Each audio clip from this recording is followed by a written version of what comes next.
Great. All right, thank you everybody for coming. This is the speaker series for the League of Women Voters Hamilton Wenham, and this is the fourth in the series, Affordable Housing.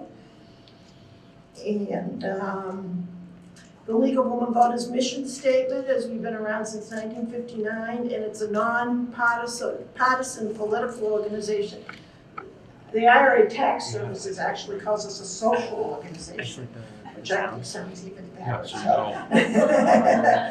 And it's encouraging informed and active participation about local citizens, and we work to increase the major public policies through voter education and advocacy, education, promoting certain missions. We follow what the League of Massachusetts League has as mission. So, and some of the highlights is we have a new newsletter. You can follow us on Facebook. Sign up for the newsletter over at the table. The website's just been completely updated, and we're trying to put more and more stuff up there.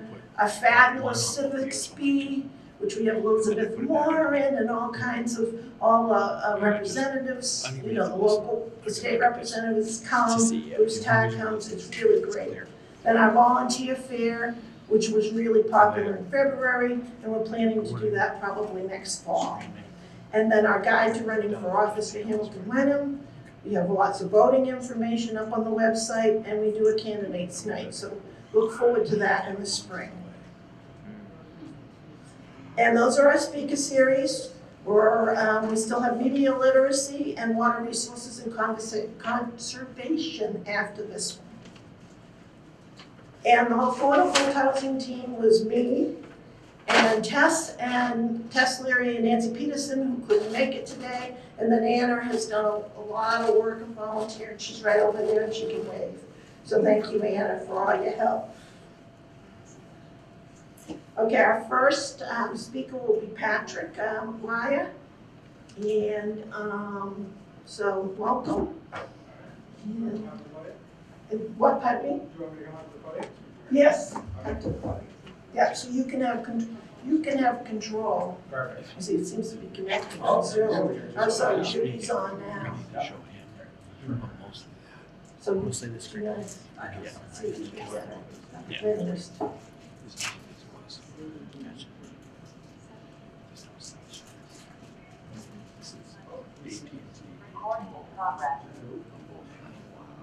right.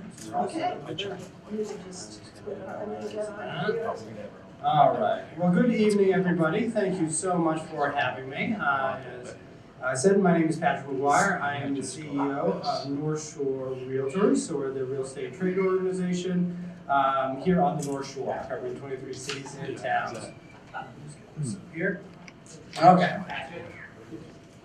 Yeah, I think you're muted on Zoom, so I don't know if Judy will be able to. Let me just change that for you. Thank you so much. Yes, Judy, hi. There we go. Hi, Judy. Can you hear me now? Excellent. Thank you so much.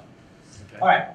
So a little bit of what we're coming here to talk about today is what is affordable housing. First of all, thank you so much for having all the panelists here today. Thank you for having this discussion. It's one of the most important discussions of this generation, and certainly I have a 5- and a 2-year-old. It would be, I think, the most important discussion of their generation too, is if they decide to live here on the North Shore. In fact, basically everybody from all walks of life. Affordability is something that is really accustomed to everyone's experience, right? What is affordable to you is completely different than what is affordable to someone else. So my focus today is going to be a little bit different, I think, than some of the other panelists. So we're going to talk about affordable housing, but we're talking about lowercase a affordable housing. So what housing that is affordable to someone that's looking to purchase or rent. There's also the capital A affordable housing, so that's deed restricted, income capped housing. Which is commonly what is talked about in the affordable housing sphere. Well, let's just look at what kind of housing is affordable to the people who live here in Hamilton Wenham or live in Essex County. So I pulled some numbers. So this is closed transactions over the last year per MLS PIN, which is our local multiple listing service. This is for the school district of Hamilton Wenham, so of course it incorporates both towns. There's 98 closed transactions during that time. The median sale price was $108,000. That's about $125,000 more than the median sale price in Essex County as a whole. So we have an elevated sales price here in this area. You can see I would point out two points of interest. So that 600,000 to 800,000 price band, you can see a drastic increase in sales there. That's where the majority of the sales are happening. You see then a little bit of a dip and then a hike between, it's like 1.1 to 1.6 million. This is pretty sustained sales between there. So this chart goes up to $2 million. There were 5 sales that were actually off of this chart, but probably not considered affordable in most definitions. Just a little bit of the composition of this. Hamilton dominates this chart. So 2/3 of all sales here are in Hamilton, only 1/3 are in Wenham, and that is spread throughout every single price point. The top 4 sales in either of the towns were all in Hamilton. Hamilton is where the housing stock is really available in a 2-to-1 ratio. So we know what's available. Let's dive into kind of our first point of interest, that $600,000 to $800,000 price band. So we want to see how hot is that market. We know that's where the most sales are, but what are the numbers looking at? So in the 600,000 sale band, that is basically a 620 median list price. So that's what people were listing their homes for. But they're actually getting 660. So that's a 6.5 increase sale over list price. So that's hot. That is big. If people want to be in that price band, that's a very desirable point for them, and they are competing. So there was 15 sales, but there were many more people that wanted those homes. And then we get into an even hotter price band, $700,000. Median list price was not even in the price band. It was $687,000. But the median sale price was right in the middle, $750,000. A 9.2 increase sale over list price, which is astronomical. That is really hot. So we have found kind of the cooker right here. This is where the market is saying that people want to be. This is a good point for them. And then we see $800,000. Again, the median list price is thankfully again within the price band, $804,000. Median sale price, basically $850,000. It's a 5.7 increase sale over list price, which seems lower, but in a normal circumstance, it would be a very, very hot market. When we see that peak at the $700,000 range. So these numbers don't mean much unless you examine really what is affordable to the people that are buying them. And so you have to know their annual income, what their mortgage would be, and what they would be qualified for. So I like to look at teachers are fantastic examples of just someone who operates in the community. What could they reasonably purchase within that community? So I looked up the average teacher salary for the Hamilton Wenham School District. It is $92,000 and change, which is fantastic. It's almost in the top 20% of anywhere in the state. It's a very good salary for the average teacher salary. Unfortunately, let me just move this real quick. When we do the numbers, so there's a few things that go into finding what would be affordable to this person. We look at a 36% debt to income ratio. That is, the rule of thumb is basically you spend 1/3 of what you make a month on your housing. Then you can live comfortably, you can have entertainment. That would be an affordable mortgage payment for you. So that puts them under a $2,000 housing payment, and that's for everything. So you got your mortgage, you got your real estate taxes, you got your insurance, PMI if you're under 20% down, and that would make their max principal and interest payment, just their mortgage payment, under $800. So if you do the numbers out, and I want to thank Susan Dick, because she's with Harbor One Mortgage, she worked with me on these numbers. They could have a mortgage amount of $132,000 with a purchase price of $153,000. And if you look at the chart, here's the red line. Everything before it is what they can afford. So there's nothing. There's nothing that's sold in either Hamilton or Wenham that a single teacher would be able to afford on a 36% debt to income ratio. So let's get 2 teachers. They're both together. Next slide. There we go. So we just double the average salary to average teachers.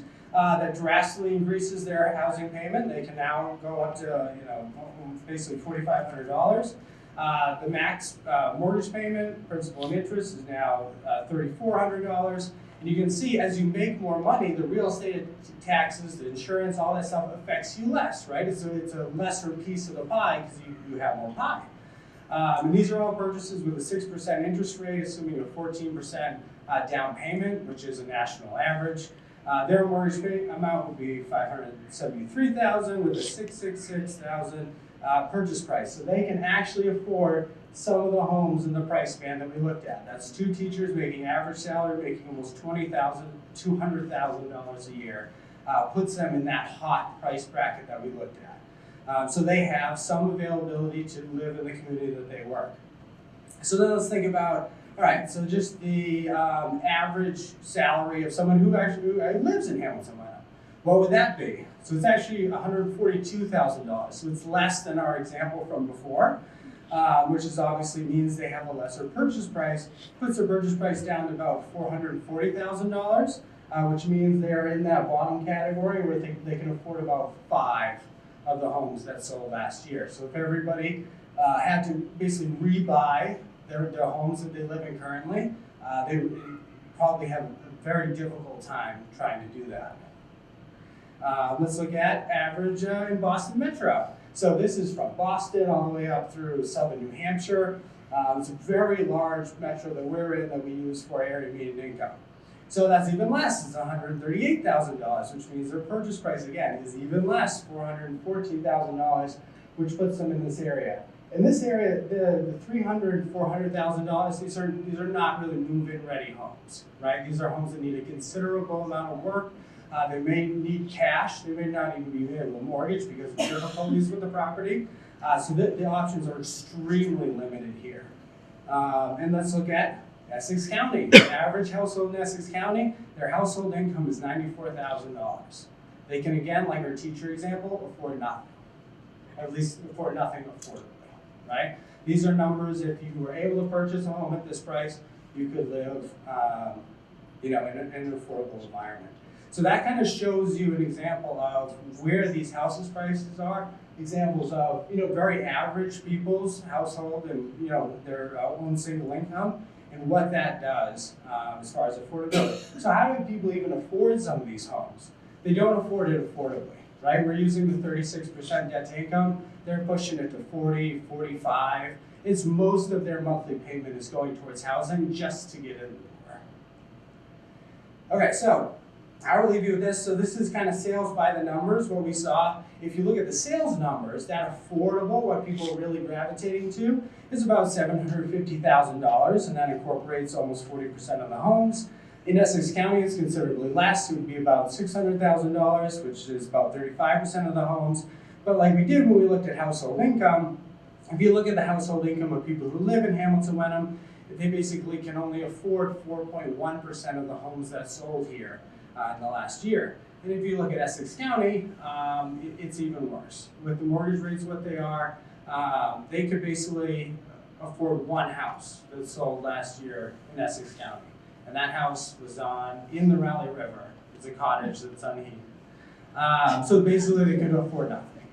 Affordable to, the income needed to afford the medium price home in the Hamilton Wyndham area is $207,000, and in Essex County, $180,000. Now, everyone has different experience levels, different life experience. Some of these numbers may feel very comfortable, but my experience, these numbers are extremely high, and I think a lot of people would find that to have these incomes just to get the medium price home, it is a lot, and it really creates a huge barrier to affordability in the private home sale market.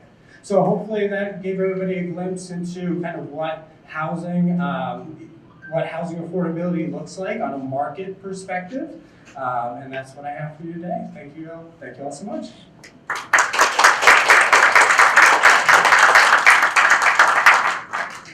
So does anybody have any quick questions, a couple of questions for Patrick? Were those single-family homes, so those don't count apartments, condominiums, townhouses? That's correct. So they're only single-family homes. That's the dominant housing style that we have in this area. I did run it for condos. So the median price condo in this area was almost $950,000 with a $600 a month condo fee. So they were much less affordable in Hamilton, Wenham specifically. That's not true for every area, but most of the condos are luxury 55 and over units that are being built and sold now. So I thought it was more reasonable just to look at the single families because they are more affordable and they're the most dominant housing style. Thank you. Yeah. All right. Thank you so much.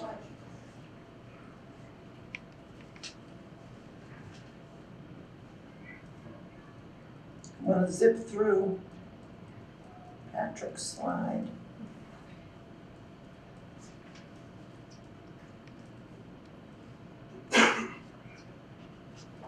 Okay, and then I will go to Judy.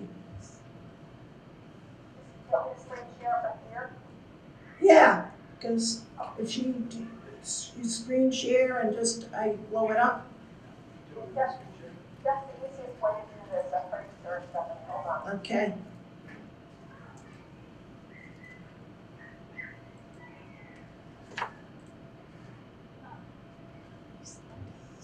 Yep, there it is. How's that, pretty good? Whoops, I lost her Is again. that projecting where you are? Okay, You can see it? yeah, is that, oh, let me see if I can get the view again.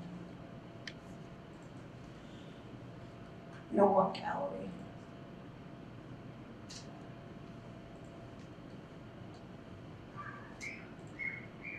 Okay, I think that's pretty good. How's We that? can't hear her, so What? we can't hear her.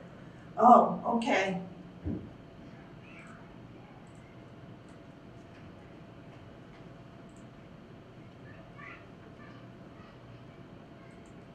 So Judy, talk. Hi Judy, you can't hear me? I can hear you. Okay, so I'll raise the volume. Yeah, I think it's on. Alright, Can you hear me, Stephanie?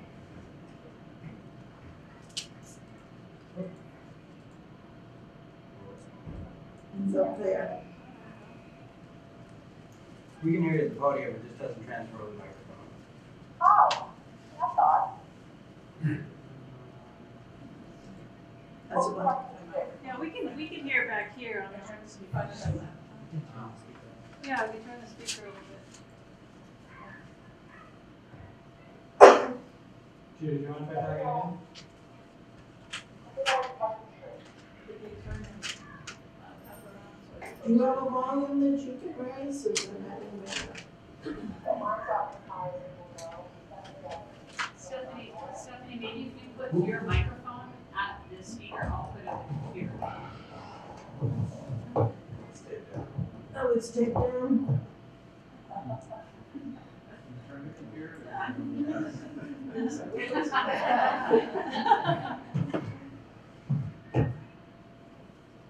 Will that help, you think? No? It was better before. It was better before? But yeah, I don't want it crazy. Oh, I wonder if we can we do closed caption?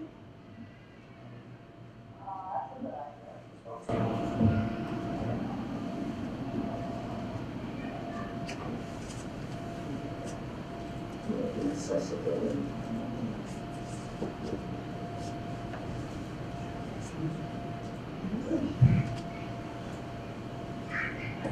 Test. It does show it. It's showing, yes. Okay. Well, could you see the closed captions? Yes. Yes. Okay. Well, I guess we'll just have to go with that. You can call someone if you hold on. Yes. So,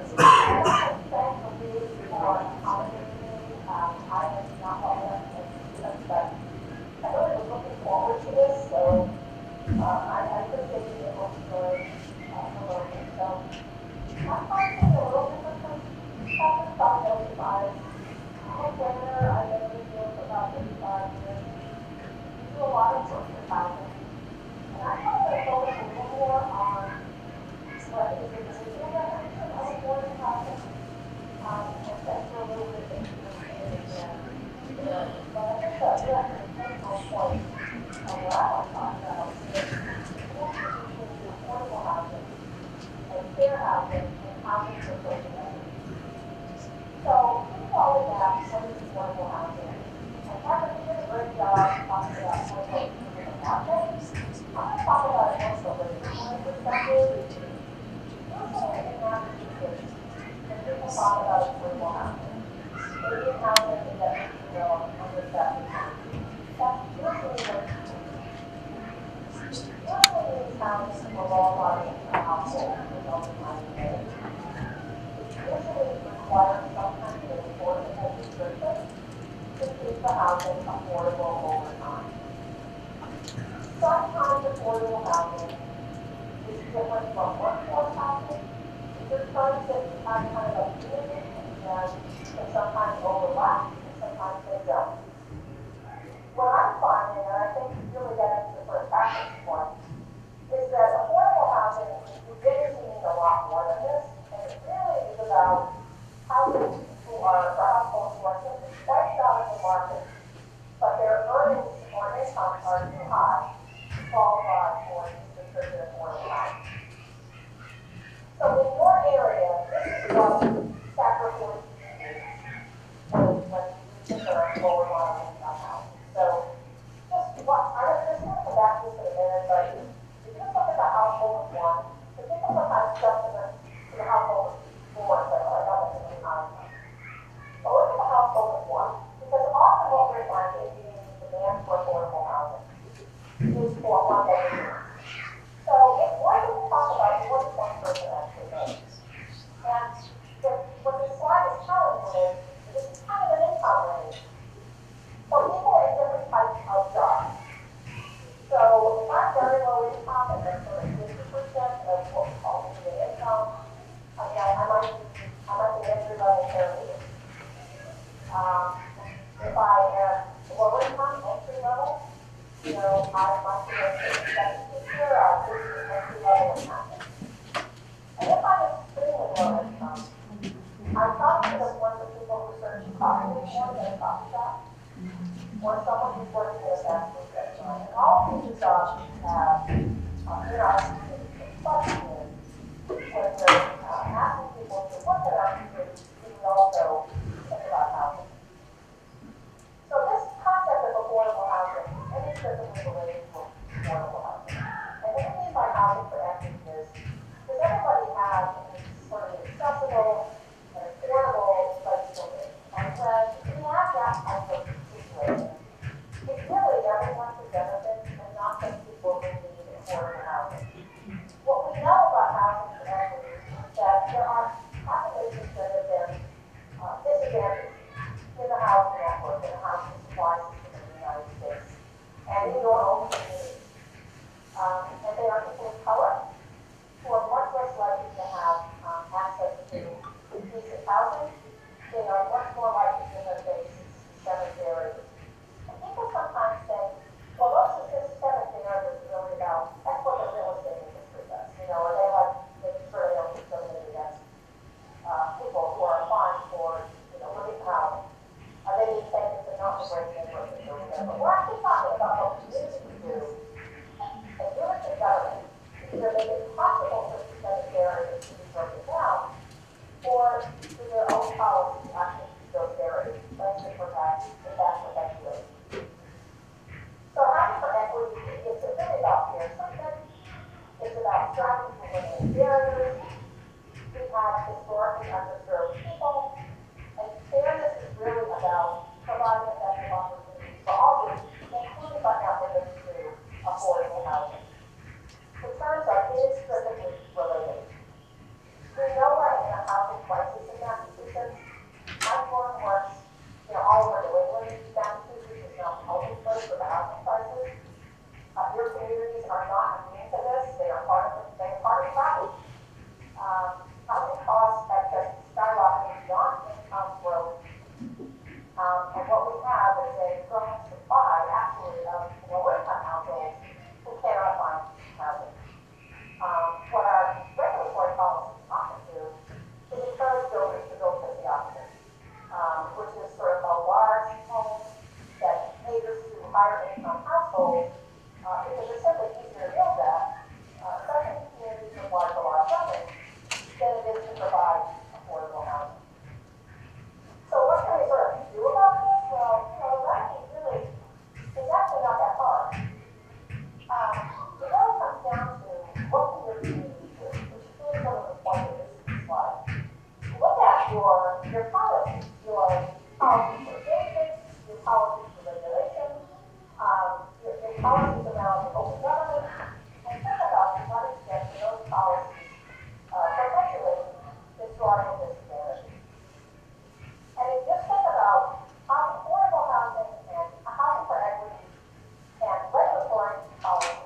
housing perspective into your policies and regulations and your local practices.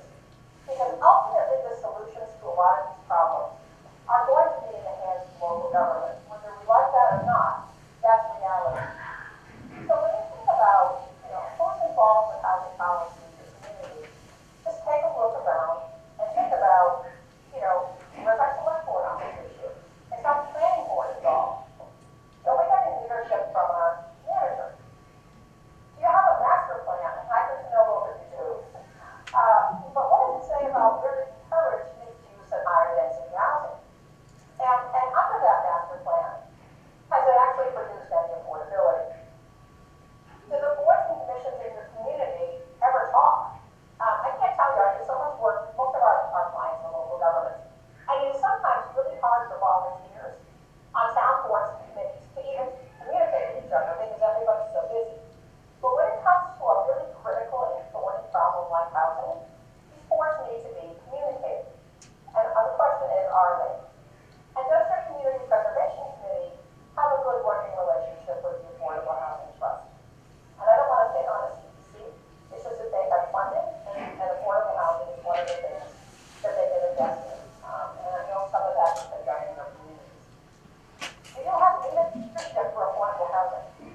If you have an affordable housing trust, which most of your communities do, have you put limits on what that housing trust can do that makes it harder for them to do what the statute intended? And I just happened to look at one of your housing trust bylaws, and I think I saw these particular constraints.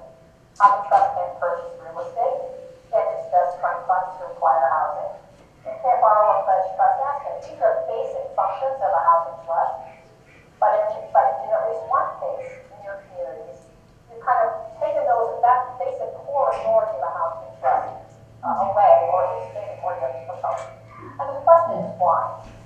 And have you created hurdles for trust that are really not necessary, or make it harder for them to do their job? Think about, from an advocacy perspective, where is the support for housing? The image on this slide is from a program we developed with a community in the Metro West area around, can I be your neighbor? And it looks at the different types of jobs in that community that people depend on for the quality of life that they have. And yet those folks cannot afford to live in the community because they can't find housing. So understanding kind of what the messaging is in your community about affordability, about multifamily housing. If you have people who are quick to speak at public hearings or town meetings about the benefits of affordable housing, do you welcome group homes? If you have inclusionary zoning, does it work? Where do you allow a different mix of housing types? And do you allow multifamily housing at a realistic density? Because if you don't, it's probably not going to be built. What are you doing to encourage a housing mix within walking distance of your train station? Both of your communities benefit inextricably from having a train station there, which is why you're subject to anti-state community law. What are you doing to comply? Have you looked at wage levels and housing prices in your community? Catherine alluded nicely to some of the types of jobs that are just unable, because of the salaries they pay, to afford even housing that's on the open market. Have you used Chapter 40B without appeals? Have you done any kind of racial impact study to evaluate whether your current rules disproportionately affect Black people or other people of color? That's an important step. Going back to this slide, these are the income limits that currently apply to affordable housing in your communities and the types of jobs that they typically entail. This is what they can afford for rent. And for the most part, you don't have these kinds of rents in your communities, except when it gets to public housing. And I would be the first to tell you these are very high rents for the positions such as those listed here. But this is sort of in terms of the affordability formula, which for rental is 30% of income, not the 36 at for two. These are very low rents, and you can't find these in the Boston area market. And another way to think about things your community can do is where you put your money. So you're all familiar with using CPA funds to support housing, and that's very important. But there's other ways to think about investing. One is through your own master plan. Do you identify specific opportunities for housing things? Do your boards get together to work on the 5-year capital plan if you even have one? Or is it really just a creature of the finance committee or another financially related committee, and the planning board and the housing partnership of those are not really involved? I can tell you this one works a lot in Rhode Island. In Rhode Island, the capital plan is not done by the finance committee, it's done by the planning board. So it's a way to think about, we have a master plan that says here's things we want to accomplish, but now we actually connected our other policies with it. Do you have a municipal housing director or any kind of regional housing coordinator that you can share? Hamilton and Leonard have a wonderful history of teaming up together for various interlocal initiatives. Think about having a town housing coordinator would probably not be a bad idea. Does your CPC work closely with the housing trust? Does your community allow for an automatic transfer of CPA funds to the housing trust, which you can do, and then let the housing trust decide how best to spend those funds? Do you make other funds available for housing besides CPA funds? That's a town I work with a lot. They routinely put general fund money into affordable housing. Do you have a comprehensive housing strategy? I don't mean a housing production plan. I mean a comprehensive housing strategy. And do you pay for training each year for your planning board, your CPA, and others so that they're up to speed on current laws and best practices with respect to planning and zoning for affordable housing?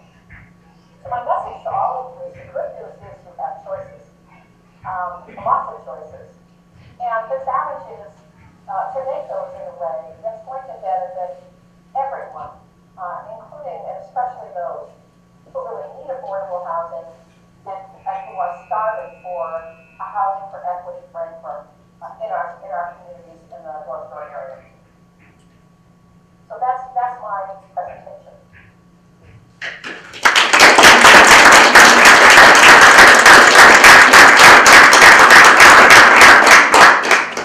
So, thank you, Judy. Judy is just getting over a terrible bout of the flu, so we're lucky to have her today, and thank you so much.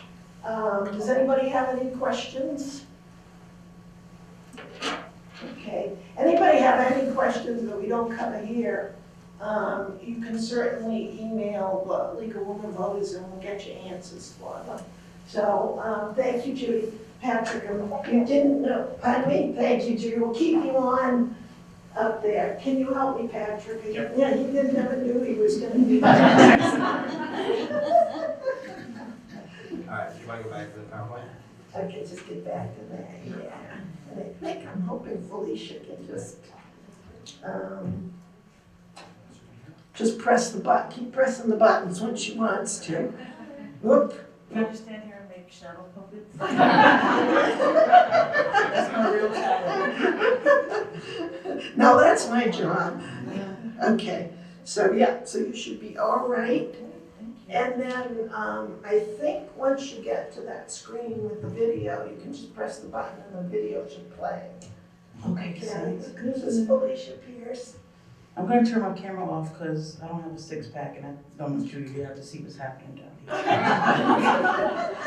So good evening, everybody. How's everybody doing so far? Good. Thank you all for coming tonight. I think housing in itself is an important topic, and affordable housing is even more important.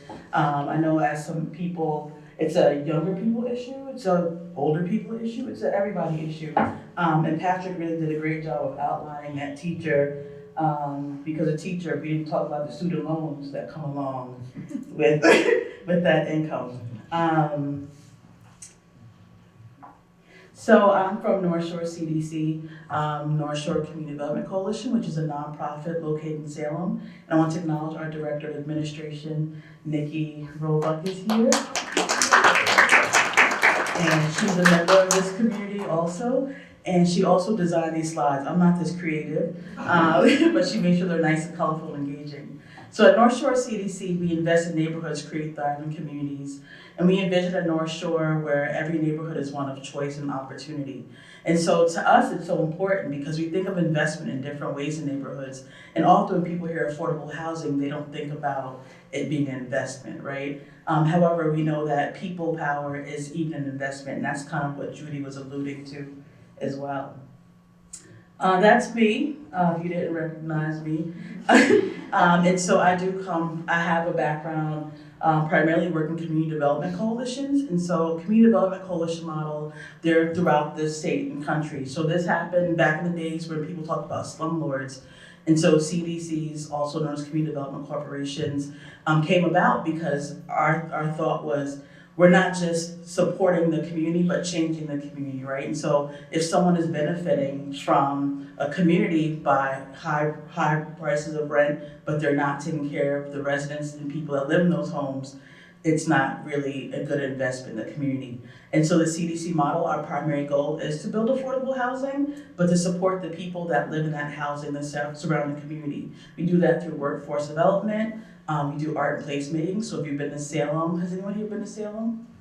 Yes. I know, you're like, yeah, it's right next door. Have you seen some of the artwork that's in Salem?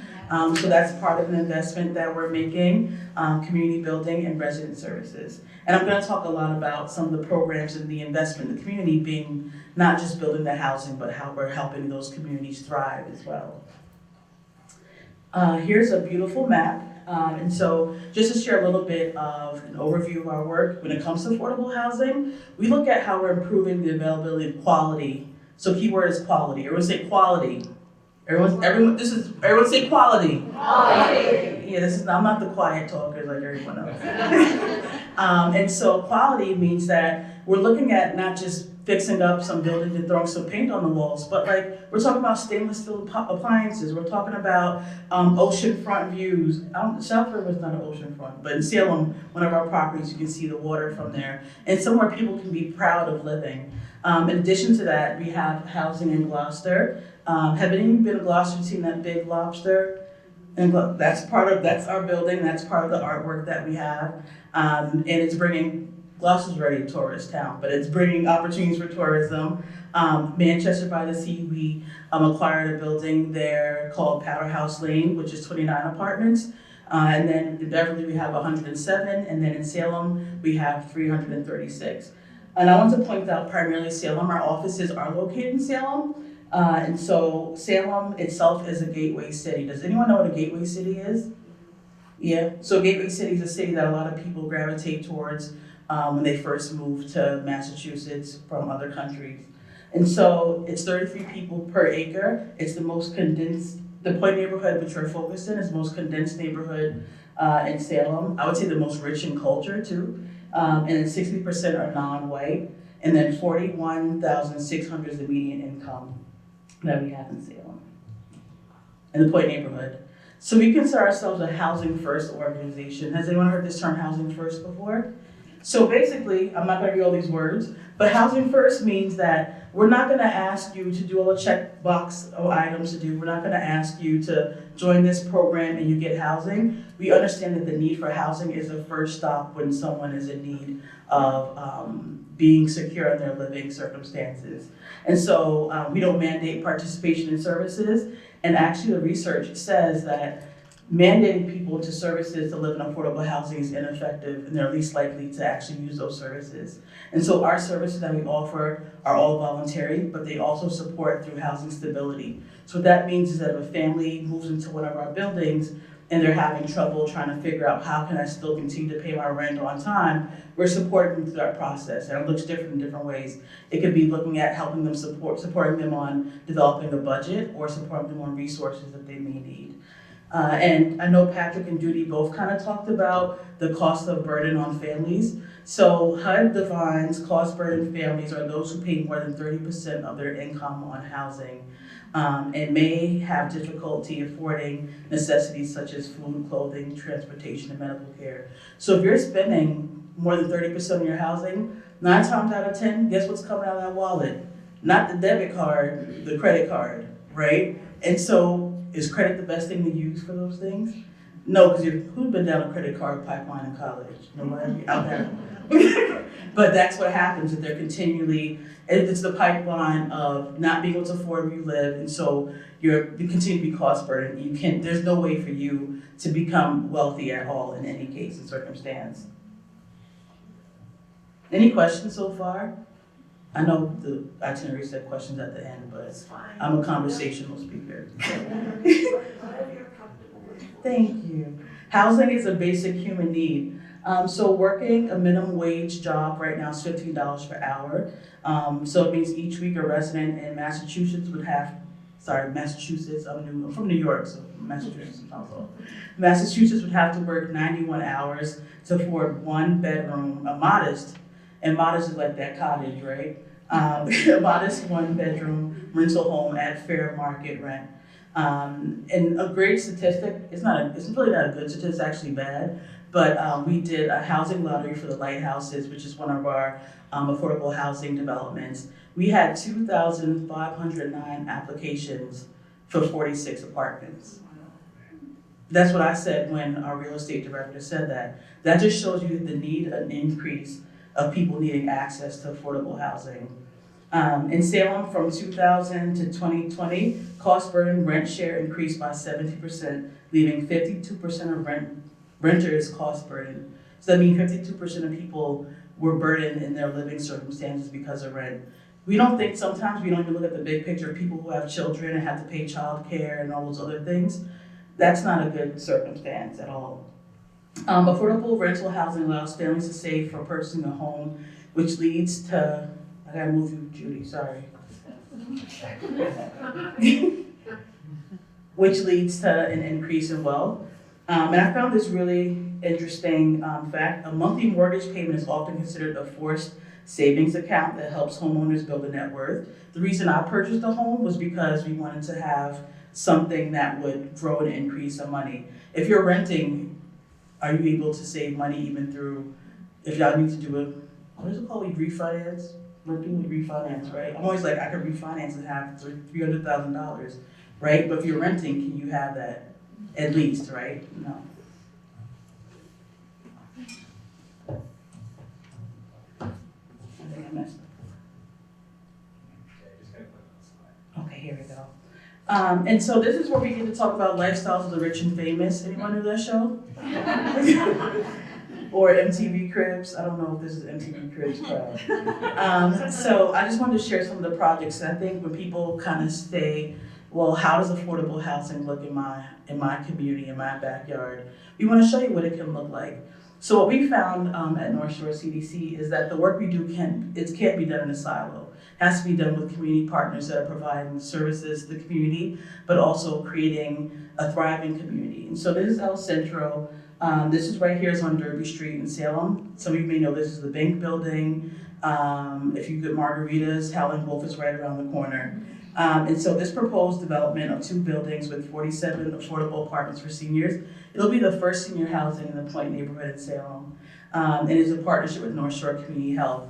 So it's connected down to downtown and the Point. So something about the tale of two cities with Salem, some of you may know Salem is a tourist town, and have people heard things about the Point neighborhood in Salem?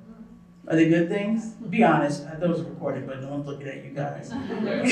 But it is a community that's rich in community and wealth and culture. And so this is an opportunity to connect that kind of tale of two cities. And that's part of what our artwork is as well.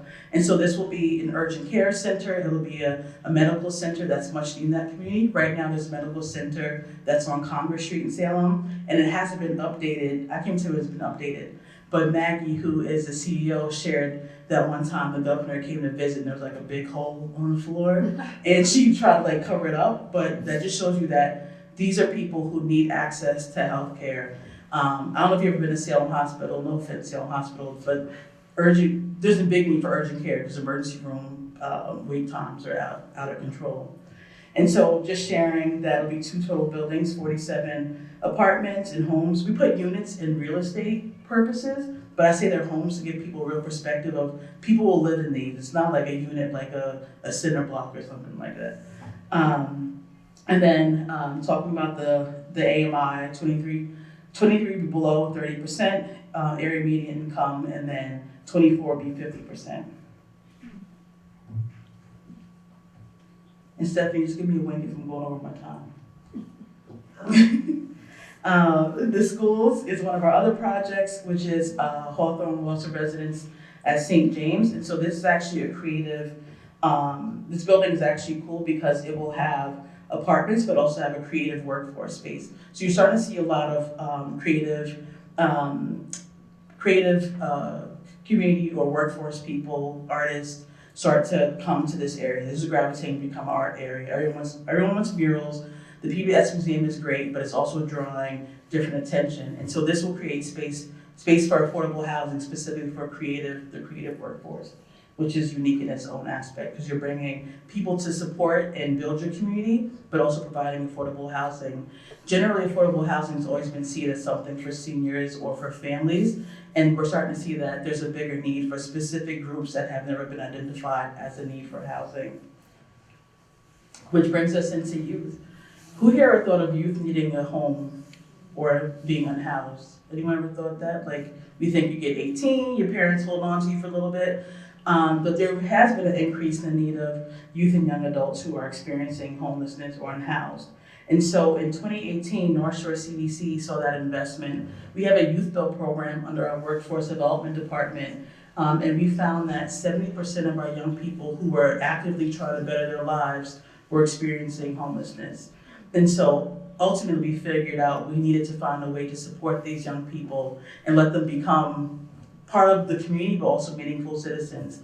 So Harbor Crossing is 16 units of affordable housing. Over the course of the last couple of years, we've worked with 26 young adults who they move into this building. This is non-time limited supportive housing. So usually the group is 18 to 24 that come in, but they can be 26, 27, and they'll continue to age if they choose to continue to live there, they can. The biggest challenge that we find is that a lot of these young people are either coming out of the foster care system with no place to live, or they've just been chronically homeless. It could be that their families were homeless, or it could be that they've been couch surfing for years and just had no place to stay.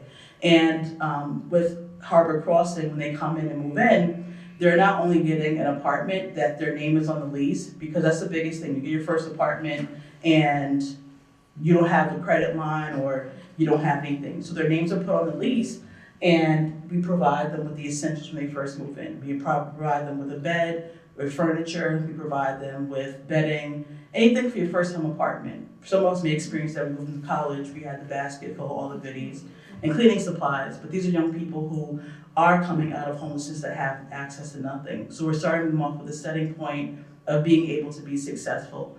And within that building, we have a live-in resident manager who just does kind of night watches. Some of them are coming from domestic violence backgrounds or other backgrounds. So he kind of just sets the tone for the building and supports people as needed. And then we have a case manager, Hannah, who, if you need anything from toilet paper to a college scholarship, Hannah will help you find it. She's amazing. And she really is, and that's one of those additional services we talk about where they're not forced to meet with the case manager, but we encourage it. And so what we found is that young people are now being placed into jobs that are meaningful jobs, not just a job because they need something really quickly, or they're placed into trainings. And so we have additional funds that provide the opportunity where we can pay towards trainings or even uniforms for their jobs. And a good fact, it seems like this is a data group, is that the 2022 Mass Counts reports from the Massachusetts Commission on Unaccompanied Homeless Youth reflect the percentage of unsheltered and unaccompanied youth as 38% higher than in 2019. So it's continuing to increase and continue to be a problem. And all the services we offer are down here by Judy and the thing. So we do financial assistance, we do early intervention, all that kind of stuff. Education and job assistance. And these aren't just youth that are enrolled in our youth build program, these are youth that are coming from different areas.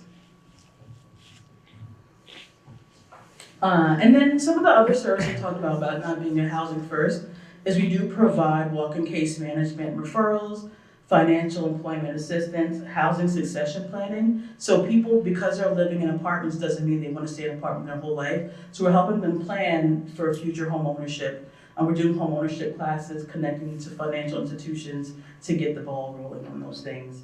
And then we provide ESL classes in partnership with the House of Seven Gables for citizenship. And then here's our youth workforce development program. This really was the indicator of what I talked about when we realized that there were homeless youth or youth who were unhoused that needed access to housing. So this is our youth build program. We work with 40 young people a year, engaging them in job training, education, and any other kind of service to help them become self-sufficient in their lives. And they do community service, they give back to the community. They're at my brother's table actually for MLK Day. In addition, we support small businesses through technical assistance.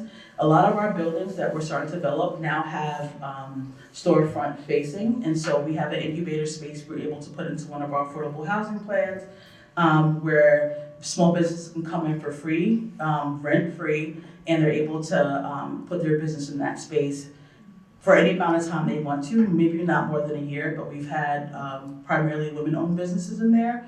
And so it can be anything. Forest Hunt, Carrot Beauty was there, and then we support a wax beauty bar and actually opening her own space. And so when I say we're looking holistic at the whole community, part of that is supporting the small business and the economic development work that's being done in the community.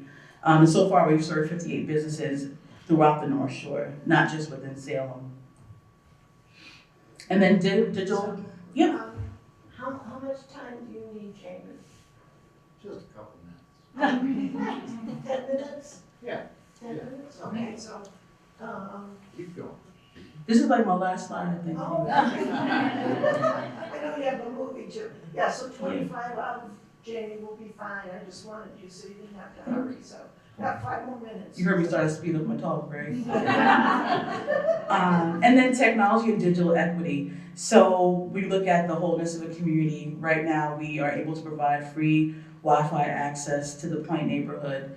And in addition to that, not just providing free Wi-Fi access, but also distributing free laptops and computers to people. So that's small businesses, that's families, that's how we invest in the community, looking at the holistic approach. And so here's just the catchment areas and points. This was actually a really complicated project. We didn't make any money. We're a nonprofit, don't make money, but I think a lot of people really supported this work because there's a digital divide in our country towards access to technology. Even if you don't have technology or Wi-Fi, you can't even order pizza anymore, right? Yeah, true. And our art and placemaking, that's all I lied, Stephanie, sorry. Our art and placemaking, which brings the community together in many ways. Some of you have seen our murals.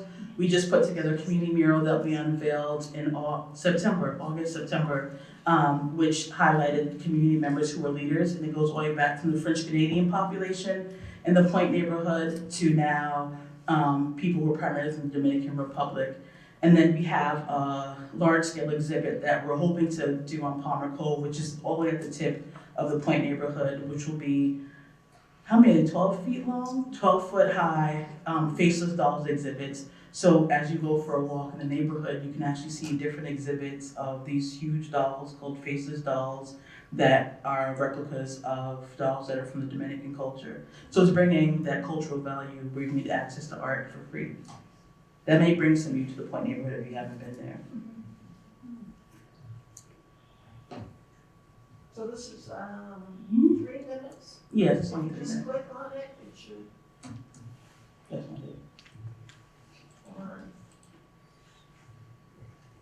Do I click on this little camera down here? Oh, wait, I think something's moving. Here you go. And this is just a video I want to show you all about our work. And you can expand. When I was interviewing for a nonprofit public service job, one of my mentors at the time in the Secretary's office said, take that affordable housing job, because with affordable housing, if you can give someone stability in their housing situation, all of the other impacts that we try to create public policy for are a lot easier to achieve. One of the most important social aspects of what's going on in the United States right now is finding affordable housing. Everybody has a right to have an attractive place to call home. And without that, how can they be the person that they are and be part of that bigger community and contribute? The Lighthouses is 2 new construction projects. They're going to be 46 units, 100% affordable. They will both have community spaces, One will be to serve permanent house for the Salmon Food Pantry. We're going to have a storefront pantry location that will be on the ground level of the building and will be accessible to all of the community who are in need of food. So we're really kind of excited about this opportunity to both kind of grow our programs, but to also have a more authentic and deeper connection to the people we're serving. We are a federally qualified health center serving about 13,000 patients. Mickey and I have been talking for a long time about some sort of a project. So that's what we're doing with North Shore CDC. Putting up a new health center, there's going to be low-income senior housing. It's a great marriage of two community-based organizations that are very much aligned in terms of mission. One approach that we try to take here is that we want to design our buildings as the coolest building on the block.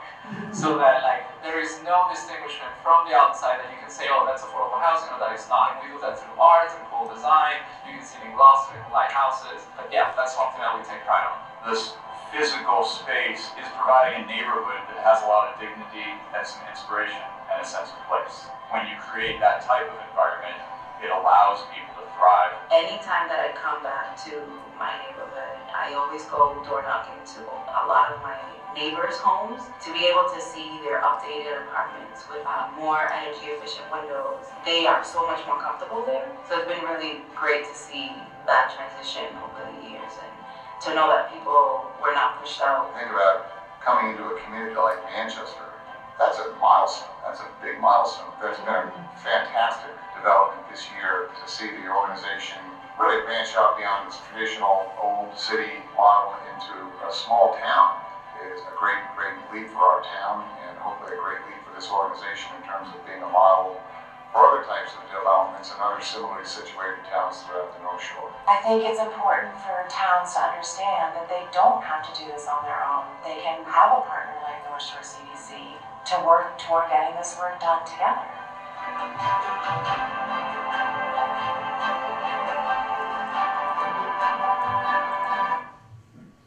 I was that one other people tell you the story, so you didn't believe me, they didn't believe that. Thank you, that's it.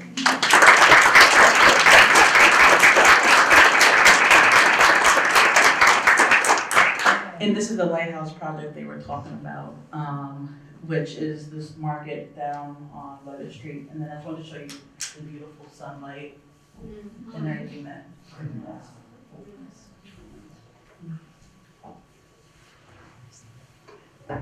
Thank you very much.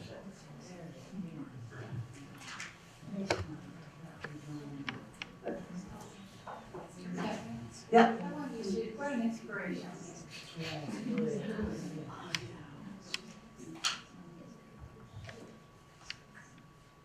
Okay. What am I doing now? Well, Jamie's just gonna come up and speak, so maybe I can just, okay. How do I get back to the presentation? Oh, there it is. I might need Patrick again. We just want to get things going. Yeah, Jamie just says, and then there'll be just a couple of slides when Jamie finishes. There we go, and I can just go.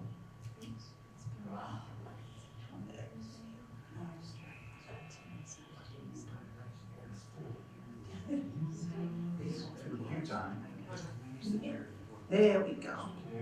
All set, thanks. So Jamie's a local boy. I've got some killer PowerPoints on estate planning if anybody wants to. But yeah, not on affordable housing. I'm not an affordable housing professional or even necessarily a real estate professional, just an attorney. I am currently the chair of the Hamilton Affordable Housing Trust, which I think is how I end up standing before you. And there are a couple other of our Affordable Housing Trust members here, David Smith and Susanna Sopa. David served longer than I have, so he really should be up here, but he didn't want to be the chair, I guess. He has enough other things going on. And there are I know there are some other volunteers and public servants here, and it is just it is really important for people to serve on these boards. If you haven't noticed, there's a lot of vacancies throughout the town. So the Affordable Housing Trust is made up of 5 members appointed by the select board, including one of them being a select board member. And their role is to help investigate and facilitate affordable housing. In Hamilton, the way it works is generally that involves contributions to developers who are trying to do some affordable housing projects. I'll mention it. Well, and by the way, so it was created in 2005, essentially, with an act of the legislature. So Mitt Romney signed the bill to create the Hamilton Affordable Housing Trust in Hamilton. There are some bylaws that describe what its purpose are. I have a copy here. I can email it to you if you're interested. Wenham also has an affordable housing trust, and sorry, I'm just Hamilton focused here for the most part. One of the things that no one's mentioned, and I love that Felicia and Judy and Patrick talking about these big picture items, and wouldn't it be great if we got affordable housing going in a more robust way in Hamilton? Instead, it's more like the opposite. So there's people have mentioned 40B, right? 40B says a lot of things, but one of the things that people are relatively familiar with is that each town is sort of supposed to have at least 10% of their housing stock be affordable. Hamilton's hovered around 2 or 3% for a long time. We are currently at 4.07%, I think. And if some of the projects that are, or if one of the projects that is in process comes to fruition, we'll be up to 5.6 or something like that percent. Why that's important, and again, I think we should have not be limited by the 10%. But why that's important is that developers, oops, am I hitting the mouse? I'm hitting the mouse. Developers can get some relief from some of the zoning and rules that would prohibit other developers from developing something. They get around some of the rules and are able to develop affordable housing. So that's sort of the stick, and the Affordable Housing Trust is sort of the carrot that we help support developers. Not every developer, right? We have discretion, but so anyway, that's mainly the role. We decide how to dole out money. All right. We do not have a vast fortune. Okay, I think at the moment we have about between $300,000 and $400,000 in the Affordable Housing Trust. As has been mentioned, one of the places that we get a lot of our funding is the Community Preservation Act funds. I hope that many of you are familiar with that, but on your tax bill, right, there's an extra thing that was adopted by the town of Hamilton. And it goes for a few different purposes, including open space and historic preservation, and then the other one is community housing.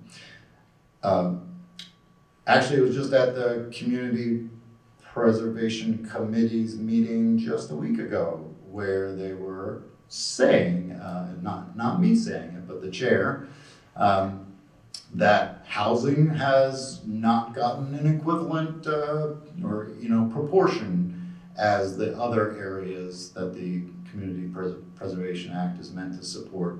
And that doesn't mean it's not illegal or anything, but they just have recognized that, and housing is an important thing, and they do recognize that. So I know some of Judy's slides were, how do your Community Preservation Committee and your Affordable Housing Trust get along? I think we have a good working relationship, and they definitely have been pretty supportive of housing and affordable housing over the years. Let's see. The other place that funding for the Affordable Housing Trust comes from, the other primary place, is the inclusionary bylaw, and so that developers that develop a certain size project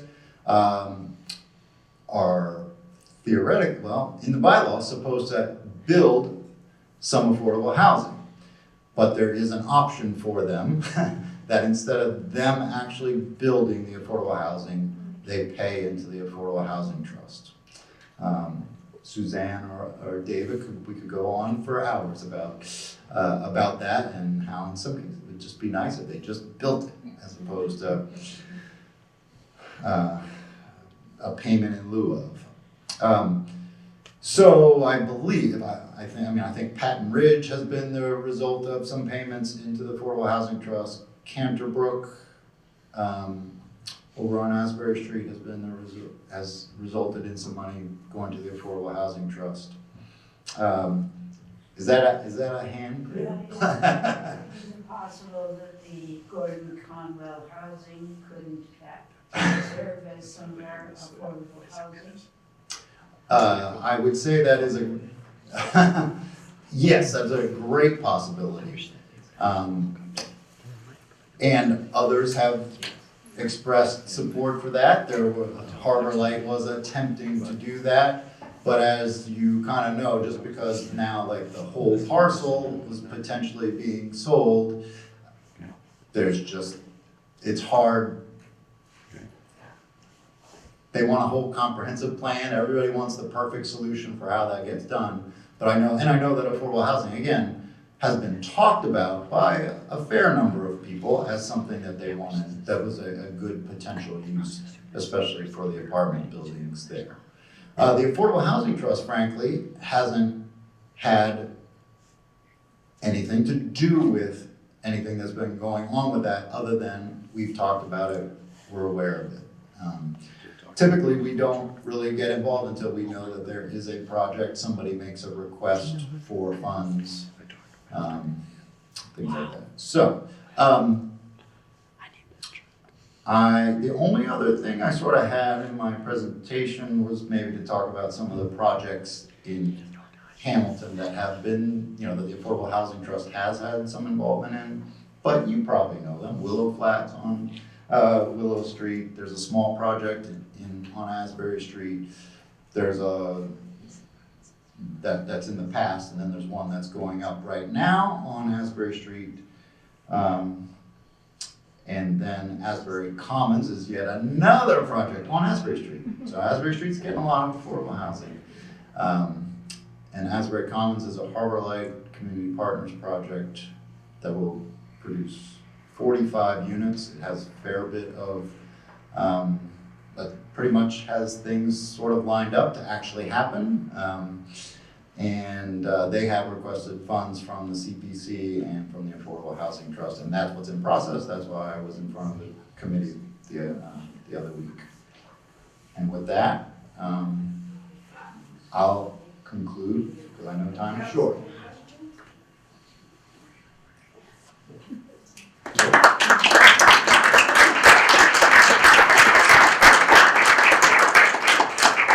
Was there a question?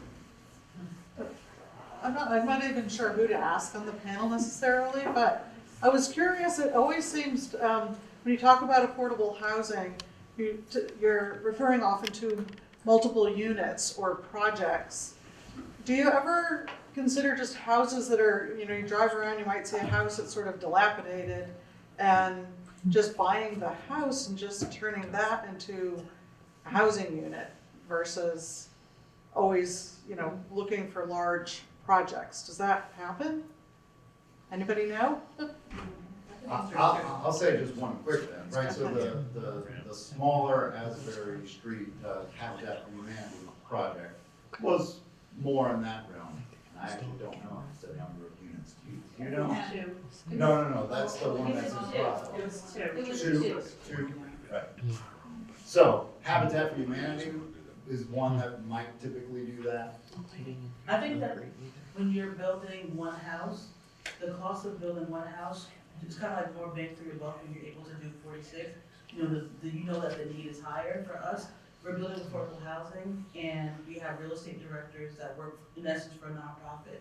They're getting paid a lot less than like a for-profit developer, right? So you think about resources that go into building a project.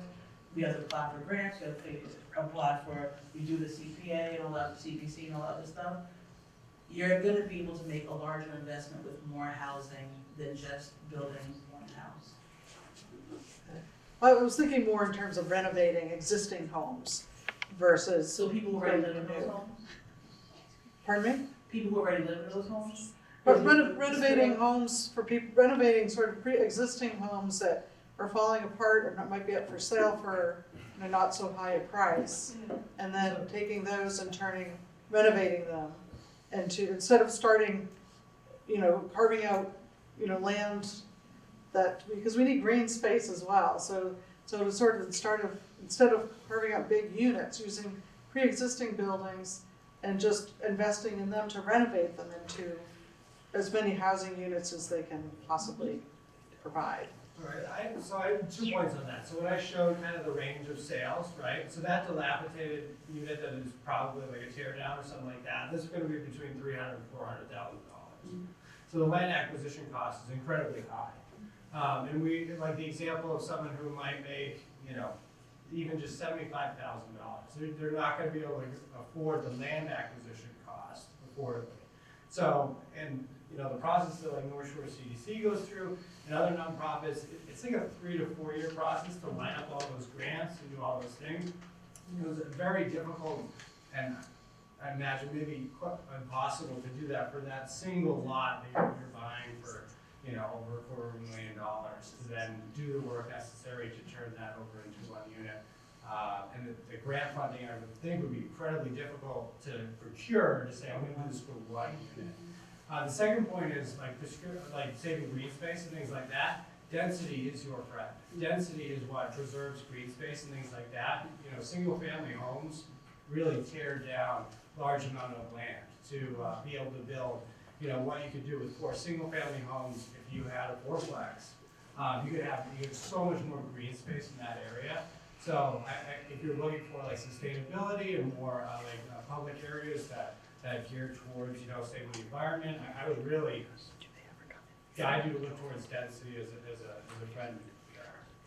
So, I'm gonna, thanks, Sarah. We have to be out of here in 10 minutes.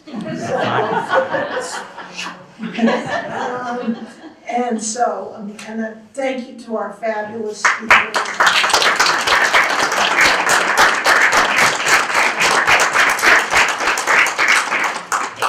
And I want to thank I went too fast here. Our sponsors, which is the library and the Mass Cultural Council, and what am I doing? Wrong way. And just thank you for joining us. And the climate change folks are here. We have our table here. In 10 minutes, you can go.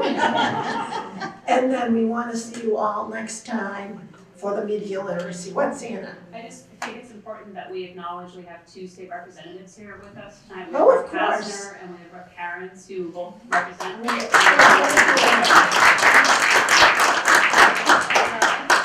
Yeah, we're all set. Yeah.